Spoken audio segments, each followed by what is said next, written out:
Vidéo numéro 111. Incroyable, mais vrai. Bonjour. Cette vidéo est la deuxième dans la série Vie pratique, dont j'espère qu'elle sera un peu plus populaire que mes vidéos théoriques. Cela fait pas mal d'années qu'on nous vante les bienfaits de l'alimentation méditerranéenne et notamment du régime dit crétois, avec son huile d'olive qui serait pour quelque chose dans la longévité des hommes et le nombre impressionnant des femmes centenaires en Italie. Mais, comme vous allez le voir, on était encore loin de la vérité sur ce produit accessible à tout un chacun et figurant sur toutes les tables des restaurants italiens. Le mathématicien retraité, d'origine picarde, Gaston Stiobeux, avait toujours détesté les olives. Mais plutôt moins l'huile d'olive, surtout pour relever la sauce des spaghettis qu'il se résignait à consommer en famille quand on manquait d'idées pour le dîner. L'huile d'olive et le parmesan lui semblaient un duo très supportable, non contradictoire avec la notion de dualité dont ces mathématiques professionnelles regorgeaient, sans pour autant verser dans l'excès. Gaston s'était mis à poster des vidéos YouTube sur la science. Ce n'est pas qu'il soit hyper compétent en la matière, ses connaissances étaient plutôt basiques, mais il pensait que son esprit de synthèse pourrait être utile pour rendre certaines parties de la science accessibles à tous. Le plus stressant dans la production des vidéos était la préparation de la bande-son. 20 fois sur le métier remettez votre ouvrage. Ce n'était jamais au point, d'après lui. Il finissait toujours, par énervement ou par lassitude, par laisser quelques bafouillages ou même de petites erreurs qu'il fallait rectifier dans les commentaires. Il avait, à la longue, repéré à quel moment de la journée sa voix était meilleure. Il y a environ un an, Gaston Stiobeux se rendit compte qu'il devait absolument éviter d'enregistrer juste après le dîner. Car, après quelques minutes, il sentait comme des remontées au niveau du tube digestif, ce qui altérait sa voix et l'obligeait à recommencer après une pause. Petit à petit, Gaston réalisa qu'il avait une grosseur au niveau de l'ésophage ou de l'estomac, cause probable du désagrément constaté plus haut, et qui d'ailleurs le gênait pour avaler.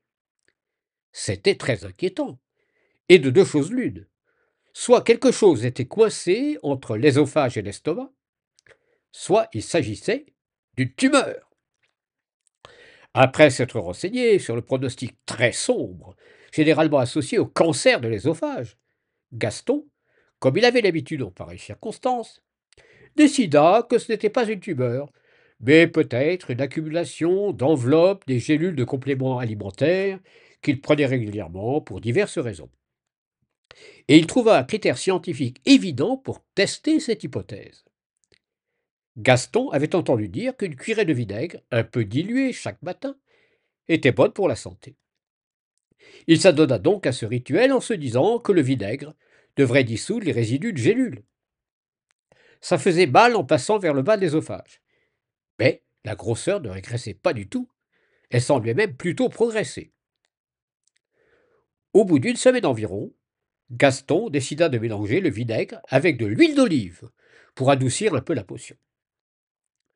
Après quelques jours, comme la grosseur ne semblait plus progresser, il décida d'essayer l'huile d'olive seul pour voir. À cette occasion, il remarqua un picotement du produit dans l'arrière-gorge quelques secondes après l'ingestion. Il apprendrait plus tard que cet effet est typique de l'oléocanthal. Au bout d'une semaine, non seulement la grosseur n'avait pas progressé, mais il lui a semblé qu'elle diminuait.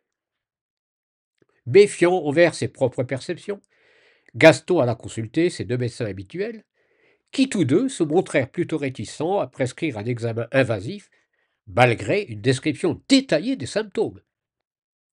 Curieusement, il n'avait pas l'air inquiet du tout. Au bout d'une semaine supplémentaire, du rituel huile d'olive matinale, les difficultés digestives de Gaston avaient entièrement disparu.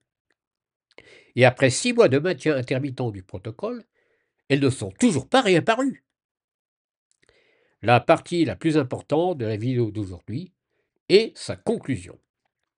De cette aventure, on peut tirer au moins deux conséquences. Premièrement, Les médecins semblent avoir une étonnante capacité à repérer si un patient qu'ils connaissent bien est réellement en danger.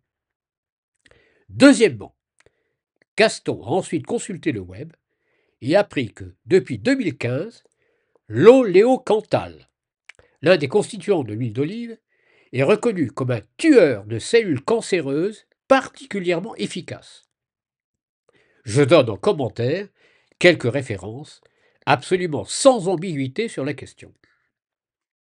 Il est tout à fait possible que l'huile d'olive ait prolongé de plusieurs années la vie de Gaston Stieubeux, le mathématicien retraité d'origine picarde, dont bien sûr aucun d'entre vous n'a deviné la véritable identité.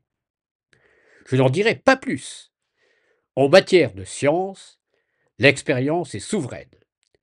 Et un homme prévenu en vaut deux.